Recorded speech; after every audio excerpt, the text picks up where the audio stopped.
नमस्कार मित्रांनो, या व्हिडिओमध्ये आपण पाहणार आहे 6वी भूगोलाचा शेवटचा म्हणजेच 10वा चॅप्टर, तो म्हणजे मानवाचे व्यवसाय. याच्या आधीचे 9 चॅप्टर जर तुम्ही पाहिले नसतील तर प्लीज ते पाहून घ्या. सर्व चॅप्टर आपल्या चॅनेलवर अवेलेबल आहेत. आता आपला शेवटचा चॅप्टर आहे. या चॅप्टरमध्येही काही नाही आहे. चॅप्टर अतिशय सोपा आहे. पुढचे फक्त 5-10 मिनिट लक्ष द्या, तुमच्या सर्व कन्सेप्ट याच्यातून क्लिअर होऊन जाणार आहेत. So I welcome you all to M study. Channel आतापर्यंत सबस्क्राईब केलं नसेल तर प्लीज सबस्क्राईब करून घ्या. आपल्या मित्रांबरोबर पण नक्की शेअर करा. आता काय असतं मित्रांनो, डे टू डे लाईफमध्ये आपण काय करतो, सगळ्यात मेन म्हणजे बेसिक माणूस या पृथ्वीवर आला की जसं तो कळत्या वयात येतो, त्याचं एक बेसिक प्रिन्सिपल काय बनतं लाईफ जगण्यासाठी, तर काय त्याला सगळ्यात जास्त काय कमवायचा असतो, पैसा कमवायचा असतो. बरोबर. आता हा पैसा कमवण्यासाठी आपल्याला काहीतरी उद्योगधंदे करावे लागतात, काहीतरी बिझनेस करावा लागतो, कुठेतरी जॉब करावा लागतो. मग तेच कोणत्या टाईपचं ते असतं ना, ते आपल्याला या चॅप्टरमध्ये समजणार आहे. आता जेव्हा माणूस या पृथ्वीवर आला, जेव्हा पृथ्वीवर आला त्यावेळेस सर्व हे कामं ऑलरेडी चालू होते का, तर नाही. नॉर्मली म्हणजे जेव्हा माणसाचा जन्म झाला तेव्हा तो अश्मयुगात, आपल्याला माहितीच आहे, आपण सगळं तो अभ्यास केलेलाच आहे की अश्मयुगामध्ये काय माणूस जंगलात वगैरे राहायचा, त्याला काही अक्कल नव्हती, त्याला शेती पण करता येत नव्हती, अग्नीचा शोध लागलेला नव्हता, चाकाचा शोध लागलेला नव्हता. पण काय झालं, जसे जसे दिवस पुढे गेले तसं तसं काय झालं की माणसाला हळूहळू पुढे जाऊन शोध लागत गेले. त्याच्यात शेतीचा शोध लागला, हळूहळू माणूस मासेमारी करायला लागला, त्यानंतर पशुपालन करायला लागला. म्हणजेच काय, निसर्गामध्ये ज्या पण गोष्टी त्याला अवेलेबल होत्या, निसर्गामध्ये त्याला जे पण भेटत होतं, म्हणजे झाडं भेटली, त्याला जमीन भेटली, त्याला पाणी भेटलं, समुद्र भेटला, त्याला वेगवेगळे प्रकारचे प्राणी भेटले, याच गोष्टींचा वापर करून तो स्टार्टिंगला पहिले कामं त्याचे करायला लागला. मग त्याच्यामध्ये काय काय आलं, शेती आली, मासेमारी आली, पशुपालन आलं, किंवा स्टार्टिंगला तो वेगळ्या झाडाच्या पाल्यापासून त्याचे स्वतःचे कपडे बनवायचा. म्हणजेच काय, हे झाले पूर्णपणे निसर्गावर डिपेंडंट बिझनेस. पण याच्यानंतर काय झालं, पुढे जाऊन हळूहळू याच्याशी रिलेटेड दुसरे बिझनेसेस चालू झाले. म्हणजे आता आपण पशुपालनमध्ये जर पाहिलं, शेतकऱ्यांनी आता गाई आणि म्हशीपासून एकदा दूध काढलं की ते कुठं देणार आहेत, दूध डेअऱ्यांमध्ये ते दूध देणार आहेत. आता जेव्हा दूध डेअरीवाला जेव्हा त्यांच्याकडून दूध घेईल, तो पुढे जाऊन काय असंच विकणार आहे का, तो तसं विकू शकतो. पण तो काय डोकं लावतो आता की मी जर शेतकऱ्यांकडून दूध घेतलंय तर मी आता काय करतो, या दुधाचे वेगवेगळे प्रोडक्ट बनवतो. मग डेअरीवाला त्याच्यातून कोणते प्रोडक्ट बनवतो, तर डेअरीवाला बनवतो दही, ताक किंवा लोणी बनवतो, किंवा खवा बनवतो, पेढे बनवतो. बरोबर. म्हणजे वेगळे पदार्थ, तूप बनवतो, तो वेगळे पदार्थ बनवतो आणि पुढे जाऊन तो विकतो. म्हणजेच काय, पशुपालन झाला हा पहिला व्यवसाय. त्याच्यावर डिपेंडंट कोणता व्यवसाय आला आता सेकंड नंबरचा, तो म्हणजे दुधाचे वेगवेगळे प्रोडक्ट बनवणे किंवा डेअरी व्यवसाय. हा झाला सेकंड नंबरचा व्यवसाय. परंतु दूध आता त्या डेअरीवाल्याकडे तसंच जाणार आहे का, नाही. मग दूधवाला काय करतो, त्याच्याकडे जर जास्त दूध असेल प्रमाणाच्या बाहेर, तर तो कोणाला तरी हायर करणार आहे. बरोबर, की एवढं दूध माझं तिथं नेऊन दे बाबा, की पर लिटर मागं मग मी तुला 5 रुपये देईल, 10 रुपये देईल.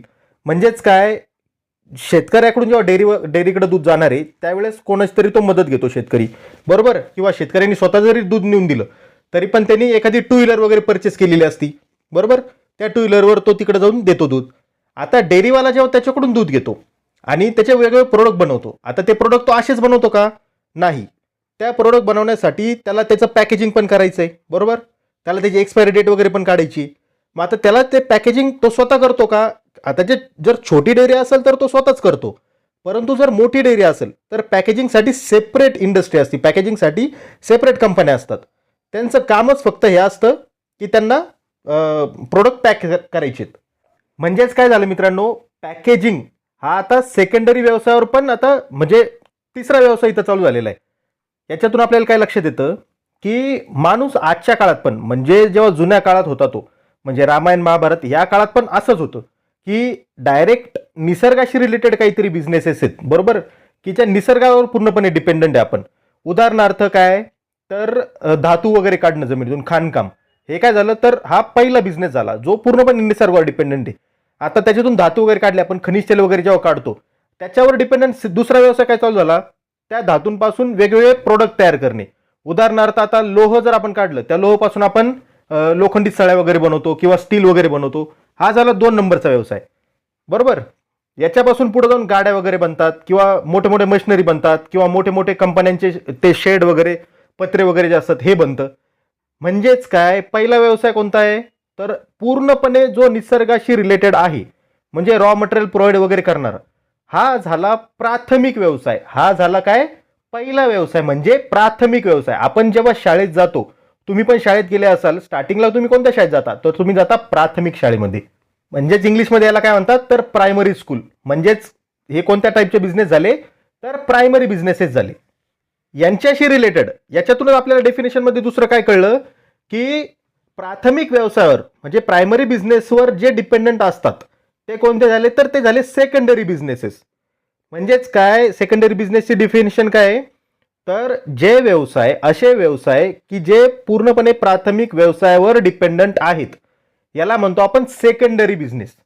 म्हणजे जे आपल्याला त्यांनी उदाहरण दिलेलं आहे पुस्तकामध्ये, की पशुपालन किंवा दूध व्यवसाय हा झाला प्राथमिक व्यवसाय, याच्यापासून डेअरीमध्ये जाऊन वेगवेगळे प्रोडक्ट बनतात, हा झाला सेकंडरी व्यवसाय. बरोबर. आता जे याच्यातून थर्ड पाहिले ना आपण, की दुधाचे ने आण करायला काहीतरी गाडी लागली किंवा जे वेगवेगळे प्रोडक्ट बनले, ते आता समजा ते प्रोडक्ट बनले छत्रपती संभाजीनगरमध्ये, तिथून आपल्याला ते नागपूरला पाठवायचे किंवा तिथून आपल्याला पुण्याला पाठवायचे ते प्रोडक्ट, दुधाचे प्रोडक्ट. तर त्यासाठी काय लागणार आहेत, वेगवेगळ्या ट्रक्स वगैरे लागणार आहेत, त्या ट्रकवर ड्रायव्हर वगैरे लागणार आहे. बरोबर. परत पुढे जाऊन त्या ट्रकचा मेंटेनन्स वगैरे येतो, त्या ट्रकच्या वेगवेगळ्या कंपन्या असतात, मग त्यांच्या कंपन्यांमध्ये वेगवेगळ्या टाईपचे लोक कामं करतात. प्राथमिक व्यवसाय कोणता, जो निसर्गावर डिपेंडंट आहे. द्वितीय व्यवसाय काय, जो प्राथमिक व्यवसायावर डिपेंडंट आहे. हे झाले मेन दोन प्रकारचे बिझनेस. आता या दोन बिझनेसला सेवा देणारे येतात, ते म्हणजे तृतीय व्यवसाय. याच्यामध्ये काय पाहिलं आपण पशुपालनमध्ये, की गाय म्हशीपासून आपण दूध वगैरे काढतोय आणि सेकंडरीमध्ये काय, त्या दुधापासून प्रोडक्ट बनवतोय. पण थर्ड नंबरचा तृतीय व्यवसाय जर अवेलेबलच नसेल, म्हणजेच काय, ते प्रोडक्ट बनले, अरे पण तुम्हाला जर ते दुसरीकडे पाठवतच येत नाही, त्यासाठी तुम्हाला गाड्या वगैरे अवेलेबलच राहत नाही किंवा पॅकेजिंगवालेच अवेलेबल नाही आहेत, तर तुम्ही काय करणार. तृतीय व्यवसाय म्हणजे काय, प्राथमिक व्यवसाय आणि सेकंडरी व्यवसाय यांना सेवा देण्याचं ते काम करतात. म्हणजेच काय, आपण भरपूर वेळा ऐकतो बघा, सर्व्हिस सेक्टर, न्यूजमध्ये वगैरे ऐकतो आपण सर्व्हिस सेक्टर किंवा सेवा क्षेत्र. हे झालं ते थर्ड नंबरचं व्यवसाय, की ज्याला म्हणतो आपण तृतीय व्यवसाय, तृतीयक व्यवसाय. आता याच्यानंतर येतो चतुर्थक व्यवसाय. चतुर्थक म्हणजे काय, तर ते पण सेवा क्षेत्रच असते एक प्रकारे. सेवा क्षेत्र दोन याच्यामध्ये आपण डिवाइड करू शकतो. एक झाले जे नॉर्मली जे सेवा प्रोव्हाइड करतात, आणि आता चतुर्थमध्ये काय, ते पण सेवाच देतात, परंतु त्या सेवा देण्यासाठी त्या लोकांकडे एक विशिष्ट प्रावीण्य असावं लागतं. म्हणजेच काय, खाणकाम करून आपण नॉर्मली खनिजे वगैरे काढले, बरोबर, प्राथमिक व्यवसायामध्ये. सेकंडरी व्यवसायामध्ये आपण त्या खनिजांचा वापर करून एकतर लोखंडी सळ्या बनवल्या किंवा स्टील वगैरे बनवलं आणि त्याच्या गाड्या वगैरे बनवल्या. थर्ड व्यवसायात काय आलं, की त्या कंपन्यांमध्ये काम करणारे लोक हे सेवा क्षेत्रामध्ये आले, किंवा त्या स्टीलला एक्सपोर्ट वगैरे करायला किंवा इकडून तिकडे नेण्यासाठी ट्रेन आल्या किंवा वेगवेगळे ट्रक आले. हे कशात आलं, तर हे आलं थर्डमध्ये, म्हणजे कोणत्या, तृतीय व्यवसायामध्ये, सेवा क्षेत्रामध्ये. परंतु या कंपन्यांमध्ये काम करण्यासाठी आता काही डिझायनर्स असतात, की जे गाड्यांची डिझाईन वगैरे बनवतात, किंवा ज्यांना कळतं की कोणतं डिझाईन केल्यावर गाडी व्यवस्थित बनल, किंवा कोणतं डिझाईन केलं तर गाडीची कॉस्टिंग आपल्याला कमी येईल, कोणतं डिझाईन केलं तर याला तरुणाई जास्त परचेस करेल, किंवा एखादी आपण म्हणतो ना, अरे कसली भारी गाडी ती. म्हणजेच काय, त्याच्या मागे कोणतरी डिझायनर आहे, त्यांनी तिथं डोकं लावलेलं आहे. किंवा या गाड्यांपासून आता ही एखादी समज एखादी गाडी जर आपण बनवतोय, तर त्या गाडीला टायर कोणतं लागणार आहे, त्यासाठी वेगवेगळ्या टायर कंपन्या आल्या. आता ते टायर जर आपण वापरलं तर ती गाडी जोरात पळेल का, किंवा ते टायर जर वापरलं तर ती गाडी स्लिप तर नाही होणार ना. म्हणजे हे काय किचकट कामं झाली. आता हे पण लोक त्याच कंपन्यांमध्ये काम करतात, बरोबर, परंतु यांचं काय, स्किल बेस काम आहे. यांच्याकडे एक विशिष्ट स्किल असावं लागतं, त्यांना ते डिझाईन सुचले पाहिजे, त्यासाठी त्यांनी तसा अभ्यास केलेला पाहिजे. ते इंजिनियर लोक असले पाहिजे, की ज्यांचं तिथं डोकं चालतंय.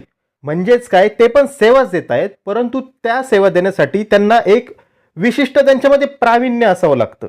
आता हेच जे पुस्तकात आपल्याला त्यांनी उदाहरण दिलेलं आहे, त्याचा जर आपण उपयोग जर केला ना, तर त्यांनी काय सांगितलंय, की दूध व्यवसाय, आता प्रोडक्ट तर बनवले, सेकंडरी व्यवसायामध्ये डेअरीमध्ये जाऊन त्याचे प्रोडक्ट बनले, टर्शरी व्यवसायामध्ये ते प्रोडक्ट आपण इकडून तिकडे पाठवले, परंतु आपण ते प्रोडक्ट कधी पाठवू शकतो मित्रांनो, ते प्रोडक्ट तेव्हाच पाठवू शकतो जेव्हा फूड इन्स्पेक्टर येतो आणि त्याची चेकिंग करतो, किंवा त्या दुधाचं सॅम्पल फूड लॅबमध्ये जातं, तिथं जाऊन त्याची चेकिंग होती, बरोबर. म्हणजे तिथं असं एकदम व्यवस्थित काम करावं लागतं, नाहीतर काय, ते दुधाचे प्रोडक्ट जर खराब झाले तर लोक आजारी पडतील ना. म्हणजेच काय, सेवा क्षेत्रच, परंतु त्याच्यामध्ये विशिष्ट प्रावीण्य असणारे लोक, त्याला म्हणतो आपण चतुर्थक व्यवसाय. किती सोपं आहे बघा. प्राथमिक व्यवसाय म्हणजे काय, जे पूर्णपणे निसर्गावर डिपेंडंट आहेत. द्वितीय व्यवसाय म्हणजे काय, जे प्राथमिक व्यवसायावर डिपेंडंट आहेत. तृतीय व्यवसाय म्हणजे काय, जे प्राथमिक आणि द्वितीयक या व्यवसायांना जे सेवा देण्याचं काम करतात, जे सर्व्हिस देण्याचं, सर्व्हिस प्रोव्हाइड करण्याचं काम करतात. आणि चतुर्थ व्यवसाय म्हणजे काय, ते पण सेवा क्षेत्र आहे, परंतु त्याच्यामध्ये विशिष्ट प्रावीण्य असावं लागतं, विशिष्ट स्किल असावं लागतं, तसा त्यांचा अभ्यास झालेला पाहिजे. याला काय म्हणतो आपण, तर याला म्हणतो आपण चतुर्थक व्यवसाय. आता याच्यात जर अजून एक उदाहरण द्यायचं झालं आपल्याला, तर आपण कोणतं देऊ शकतो, तर अन्न उत्पादन किंवा फूड इंडस्ट्रीचं आपण याच्यामध्ये उदाहरण घेऊ शकतो. त्याच्यामध्ये काय प्रायमरी व्यवसायात काय येतं, तर शेतकरी भाजीपाला पिकवतो बरोबर, किंवा वेगवेगळ्या प्रकारचे धान्य वगैरे काढतो. हे झालं काय प्रायमरी म्हणजे काय प्राथमिक व्यवसाय. त्याच्यावर डिपेंडंट सेकंडरी व्यवसाय कोणता असतो, की हे जे प्रायमरी जे प्रोडक्ट शेतकऱ्यांनी काढलेले आहेत, वेगवेगळ्या प्रकारच्या भाज्या किंवा वेगवेगळ्या प्रकारचे धान्य वगैरे, याला प्रोसेस करून त्याचं वेगळे पदार्थ बनवले जातात. उदाहरणार्थ फरसाण बनतं, किंवा पोहे, पापड, किंवा पॅकेजिंग फूड, किंवा पाव, ब्रेड वगैरे ह्या टाईपच्या गोष्टी बनतात. याच्यामध्ये आता सेकंडरी व्यवसाय काय झाला, की पहिल्या याचा वापर करून आपल्याला दुसरं काहीतरी बनवायचं आहे. आता टर्शियरी व्यवसाय म्हणजे काय, पहिल्या आणि दुसऱ्या याला आपल्याला सर्व्हिस प्रोव्हाइड करायची. याचाच अर्थ काय, हे याच्यामध्ये आता कोणतं उदाहरण येणार तृतीयकमध्ये, तर येणार अन्नाशी related hotel line, hotel industry. मग त्या हॉटेल इंडस्ट्री सोबत अजून काय आलं, तर त्या हॉटेलमधून फूड डिलिव्हर करणारे झोमॅटो, स्विगीवाले बरोबर. आणि याच्यामध्ये आता चतुर्थ व्यवसाय कोणते येणार आहे मित्रांनो, की जिथे आपल्याला स्पेशल नॉलेज असावं लागतं.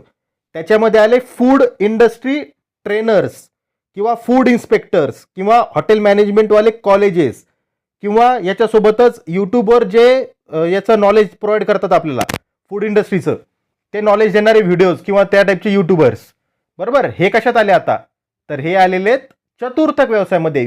विशिष्ट प्रावीण्य म्हणजे विशिष्ट स्किल असणारे लोक. याच्यासारखे अजून कोणते कोणते बिझनेस चेन असू शकतात, याचा थोडा विचार करा, थोडंसं गुगलवर वगैरे सर्च करा, आपल्या घरच्यांना विचारा, मित्रांबरोबर डिस्कशन करा, आणि खाली कमेंटमध्ये लिहा. जे एकदम चांगल्या कमेंट करतील त्यांच्या कमेंटला मी हार्ट देणार. म्हणजे आता या प्रकारचे जे बिझनेसेस चालतात ना, याच्यातून काय होतं, तर आर्थिक उलाढाल होती. आता आर्थिक उलाढाल म्हणजे काय, थोडक्यात पैशांची देवाणघेवाण जेवढ्या पण लेवलला होतीये त्याला म्हणतात आपण आर्थिक उलाढाल. म्हणजे शेतकऱ्यांनी धान्य पिकवलं, ते पुढं त्यांनी व्यापाऱ्याला विकलं बरोबर. म्हणजे व्यापाऱ्यांनी शेतकऱ्याला समजा फॉर एक्झाम्पल 500 रुपये दिले. आता व्यापारी तो 500 रुपयाचा माल घेणार आणि पुढे जाऊन तो मोठ्या मोठ्या दुकानदारांना विकणार, होलसेलरला विकणार, किंवा मोठ्या मोठ्या कंपन्यांना विकणार. म्हणजेच काय, व्यापाऱ्यांनी तो माल 500चा घेतला शेतकऱ्याकडून आणि पुढे जाऊन तो विकला 1000 रुपयाला. म्हणजे काय, इथं शेतकऱ्यांनी पहिल्यांदा 500 रुपये कमवले, नंतर व्यापाऱ्यांनी पुढं स्वतःचे अजून 500 रुपये कमवले, म्हणजे 1000 रुपयाला पुढं त्यांनी विकला. कंपन्या काय करणार, 1000 रुपयाचा मालाचं परत त्याचं काहीतरी वेगळं प्रोडक्ट बनवणार, किंवा अजून त्याच्यावर काहीतरी प्रोसेसिंग वगैरे करून ते मॉलमध्ये वगैरे विकणार, किंवा किराणा दुकानात जाऊन विकणार. म्हणजेच काय, 1000 रुपयाचा माल पुढं कितीला विकला गेला, 2000ला विकला गेला. त्या 2000चा माल घेणारे आपण एकटेच का, नाही, त्या 2000मध्ये भरपूर जण येतात की जे माल विकत घेतात. आपण पण दुकानात जातो, आपल्या आसपासचे जातात, आपल्या शेजारचे जातात, नातेवाईक वगैरे जातात, ते पण जाऊन माल विकत घेतात, मॉलमध्ये जातात, दुकानात जातात. आता तिथं जाऊन आपण तो माल विकत घेतला. आता आपण तो माल विकत घेतला याचा अर्थ आपण पण कुठेतरी पैसा कमवलाय, म्हणूनच तर आपण तो माल विकत घेऊ शकलो. म्हणजेच काय, त्यासाठी आपण कुठेतरी काम केलं, आपला काहीतरी बिझनेस असेल किंवा कुठेतरी आपण जॉब केला, म्हणजे आपल्याला पैसे भेटले, आपण तिथं पैसे देऊन तो माल विकत घेतला. म्हणजे इथं काय होतंय, पैशाची देवाणघेवाण बघा, प्रत्येक लेवलला पैसे फिरतायत. याला म्हणतात आर्थिक उलाढाल. आणि याच्यावरून काय ठरतं, तर आपल्या देशाचं वार्षिक उत्पन्न ठरतं, की हा देश वार्षिक म्हणजे आपण ज्याला जीडीपी म्हणतो बघा, ते हेच असतं, ते दुसरं काही नसतं, ते हेच असतं की कितीचा माल विकला जातोय या देशात प्रत्येक वर्षी, कितीची उलाढाल होती, ते त्याला म्हणतो आपण तर वार्षिक उत्पन्न त्या देशाचं. इथे जे आपल्याला त्यांनी डायग्राम दिलेली ना, ही बघा, पहिल्याच्यात त्यांनी बांगलादेशचं दिलेलं आहे की तिथं प्राथमिक व्यवसाय जास्त चालतात. दुसऱ्याच्यात UAEचं दिलेलं आहे, संयुक्त अरब अमिरातचं, त्याच्यामध्ये तृतीयक व्यवसाय जास्त चालतात, आणि टर्कीमध्ये सर्व व्यवसाय समप्रमाणात चालतात. याच्यात त्यांनी आपल्याला काय सांगितलंय, प्राथमिक व्यवसाय ज्या देशात जास्त प्रमाणात चालतात ना, तो देश अविकसित राहतो.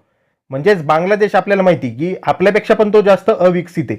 पण 3 नंबरचे व्यवसाय जिथं जास्त चालतात कोणते, तर त्याला म्हणतो आपण तृतीयक व्यवसाय. तो देश विकसित म्हणून गणला जातो. म्हणजेच काय, ज्या देशामध्ये सर्व्हिस सेक्टर किंवा सेवा क्षेत्र जास्त प्रमाणात ऍक्टिव्ह आहे, उदाहरणार्थ युरोप झालं, अमेरिका झालं, इकडे पण सर्व्हिस सेक्टर जास्त आहे, तर तिथला व्यवसाय किंवा त्या देशाचा विकास जास्त होतो, त्या देशामध्ये व्यवसाय जास्त प्रमाणात चालतात. तर हा चॅप्टर होता आपला मित्रांनो. चॅप्टर कसा वाटला हे कमेंटमध्ये नक्की लिहा. 6वीचे सर्व चॅप्टर आपले कव्हर झालेले आहेत, ते सर्व नक्की व्यवस्थित पाहून घ्या. हे तुम्हाला 7वीच्या भूगोलासाठी अत्यंत उपयोगी ठरणार आहेत. जर तुम्ही MPSC UPSC करताय तरी देखील तुम्हाला हे सर्व चॅप्टर अतिशय उपयुक्त ठरणार आहेत. चॅनल आतापर्यंत सबस्क्राईब केलं नसेल तर प्लीज सबस्क्राईब करून घ्या. आपल्या मित्रांबरोबर नक्की शेअर करा. Stay connected with M study. जय हिंद. थँक्यू.